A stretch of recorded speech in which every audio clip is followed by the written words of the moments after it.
Good morning, good evening, and good night to all. This is Reading in Solitude, and I'm your host of Reading in Solitude. In tonight's episode, we're going to be discussing plot. No, not that type of plot.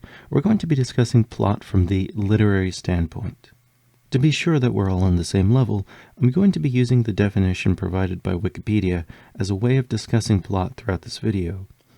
Now, according to Wikipedia, in a literary work, film, story, or other narrative, the plot is the sequence of events where each event affects the next one through the principle of cause and effect. This, I think, is a fair definition and will serve well in our analysis. Plot structure is naturally the way in which plot is developed or structured in a literary work. Plot structure can be shown using what is sometimes called a plot diagram, plot triangle, or Freytag's pyramid. Using this pyramid, which we will from here on call a plot diagram, we can plot out the plot of just about any narrative piece by breaking it up into 3 acts. Taking a look at the pyramid, one might be thinking, but hey, there's 5 parts to the pyramid. Why only 3 acts? Well, the 3-act structure is just a very simple way of looking at a story in 3 parts, the beginning, the middle, and the end, which are then broken up into other parts. And it's a very long topic which I could discuss in a later video, but to briefly summarize, the first act would be the exposition and a part of the rising action line. The second act would be the rising action and maybe the climax or maybe not, depending on the person explaining this and depending on the diagram you're looking at. Then the third act has the falling action, conclusion, and again may or may not include the climax. Sometimes people throw other stuff in there too, and as you can see, this is all a very bit much complex. The pyramid may seem a bit constrictive, and yet also overly general, and that's sort of because it is. It is meant to be a guideline, not a hard and fast rule, but it doesn't mean that you should just go out of your way to deviate from it. It's important to understand that when discussing things on this channel and in these videos, I mean for you to take them as a more basic approach. And this is because my goal is to help all people be able to write and tell stories.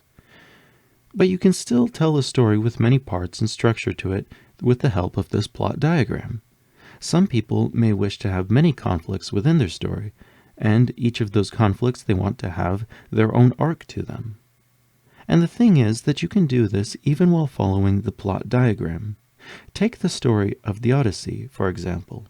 In this story, we have the overarching plot about Odysseus trying to make it back home, and the many smaller stories that come up along the way.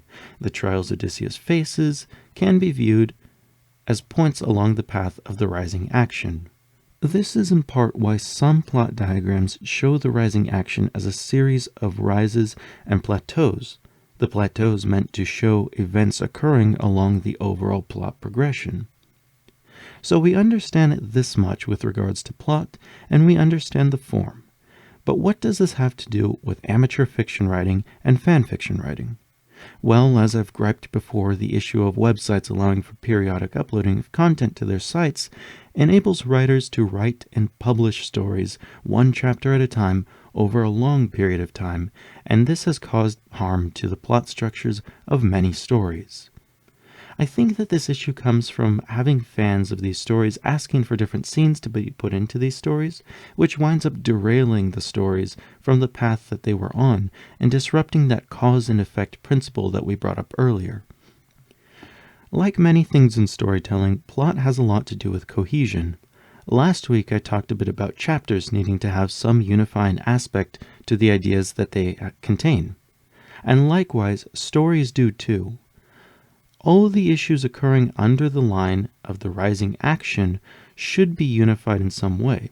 That is to say, every event that takes place along that rising action line that you see on the triangle should be unified under one climax. And there are 2 ways in which this plot structure might lose cohesion. One way is for the conflicts to simply be too different from one another, which would result in them not leading to a single climax. The issue, of course, being this cause and effect principle. If one issue is so different from the next that it cannot cause the next issue, then you lose that cause and effect principle, and the two issues or the two conflicts are too separate to be put together under one climax. The other issue is in the timing. Timing is so important because plot structure is tied heavily to your reader's anticipation of events. When we read a story, our minds are making predictions as to where a story will go, and likewise, we're trying to figure out what part of the story we are in at the moment. The brain is trying to predict not only what event might come next, but also to predict if we will be ramping up in action or coming down and coming to a slow stop in the action. If the distance between conflicts is too far, readers may be expecting a story to be coming to an end, only for it to suddenly pick back up with jarring effect. Readers experiencing such a shock may not see cohesion between the conflicts and look at the two as entirely different narratives. In such a case, you as the writer will have two options to rectify this. Either make that story into multiple stories, if that is the pacing that you wish to set up, or make the distance between the conflicts shorter. Allow me to explain both. If you make these conflicts closer in distance, that means you will have to remove some of the things which occur after the first conflict leading into the next conflict. If this is possible, and you want to keep this all in one book, that might be the best option.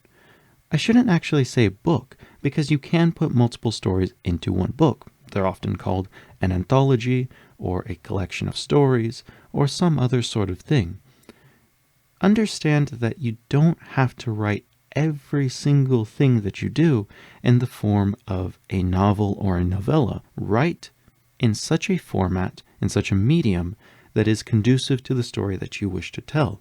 If you do really need to have that much downtime between conflicts, it might be better to break up your overall story into many different stories and put them together, as I stated, within something like an anthology, or just some sort of collection of stories.